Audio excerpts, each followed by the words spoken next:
அஸ்ஸலாமு அலைக்கும் வரஹ்மத்துல்லாஹி தஆலா வபரகாத்துஹு. புகழ் அனைத்தும் அல்லாஹ் ஒருவனுக்கே உரித்தாகட்டுமாக. ஸலவாத்தும் ஸலாமும் நபிகள் நாயகம் ஸல்லல்லாஹு அலைஹி வஸல்லம் அவர்கள் மீதும் அவர்களின் குடும்பத்தார்கள், நல்லவர்கள், நம்மவர்கள் அனைவர்கள் மீதும் என்றென்றும் நின்று நிலவட்டுமாக. அல்லாஹ்வின் மகத்தான கருணையின் காரணத்தினால் துல்ஹஜ் மாதத்தினுடைய சிறப்பான நாட்களிலே நாம் எல்லாம் அமர்ந்திருக்கின்றோம். இந்த நாட்கள் எப்படிப்பட்ட நன்மையை பெற்றுத்தரக்கூடியது அப்படின்னு ஸல்லல்லாஹு அலைஹி வஸல்லம் சொல்லும்போது சொல்லுவாங்க, இன்றைய இரவுகளிலே நின்று வணங்குவது ரமலானுடைய கடைசி 10 இரவுகளிலே, குறிப்பாக லைலத்துல் கத்ருடைய இரவிலே நின்று வணங்கிய அந்த நன்மைகளை பெற்றுத்தரும் என்பதாக நபிகள் நாயகம் ஸல்லல்லாஹு அலைஹி வஸல்லம் சொல்லித் தருகின்றார்கள். அல்லாஹ் குர்ஆனிலே சத்தியமிட்டு சொல்லக்கூடிய தினமாக இந்த துல்ஹஜ் மாதத்தினுடைய 10 தினங்களை அல்லாஹ் சொல்லி தந்திருக்கின்றான். எனவே அன்றைய தினத்திலே செய்யக்கூடிய எல்லா அமல்களுக்குமே அல்லாஹ் தஆலா நிறைய நற்கூலியை அல்லாஹ் வழங்குகின்றான். அதிலே குறிப்பாக துல்ஹஜ் மாதத்தினுடைய பிறை 9 அரஃபாவினுடைய தினம். இந்த அரஃபாவுடைய தினத்தில் நோன்பு வைப்பதை பற்றி நபிகள் நாயகம் ஸல்லல்லாஹு அலைஹி வஸல்லம் இடத்திலே கேட்கப்பட்டது. அவர்கள் சொன்னார்கள், யார் துல்ஹஜ் மாதத்தினுடைய பிறை 9 அரஃபாவினுடைய தினத்திலே நோன்பு வைக்கின்றார்களோ அவர்களுக்கு அல்லாஹ் தஆலா முந்திய ஒரு ஆண்டினுடைய பாவத்தை அல்லாஹ் மன்னித்து விடுகின்றான். அடுத்து வரக்கூடிய ஒரு ஆண்டினுடைய பாவத்தை அல்லாஹ் மன்னித்து விடுகின்றான் என்பதாக சொல்லித்தரக்கூடிய செய்திகளை பார்க்கின்றோம். இப்போ அரஃபாவினுடைய தினம்னா எது? அது மக்களுக்கு மத்தியில் நிறைய குழப்பத்தை உண்டாக்கிட்டாங்க.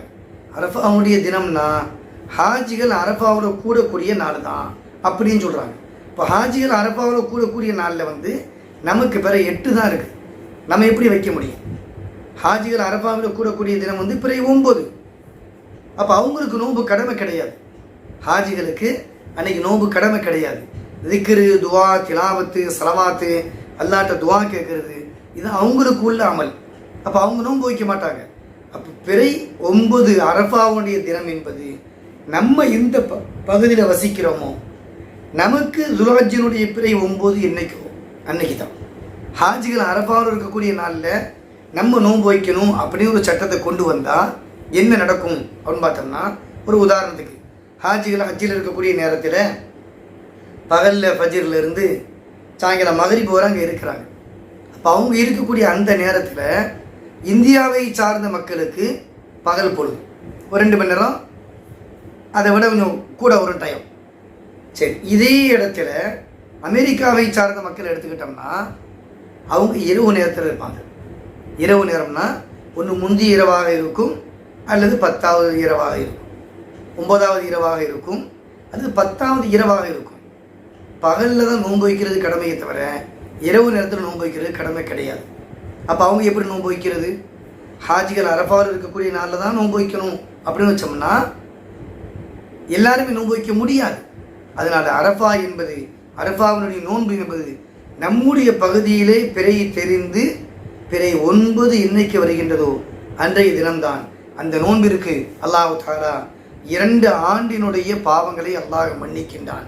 அந்த நோன்பை நாமும் நோற்று நம்முடைய குடும்பத்தவர்களையும் நோன்பு நோற்க வைத்து நிறைவான நன்மைகளை பெற்றுக்கொள்ளக்கூடிய நன்மக்களாக அல்லாஹ் நம்மை வாழ வைப்பானாக. வஆகிர் தஅவானா அல்ஹம்துலில்லாஹி ரப்பில் ஆலமீன்.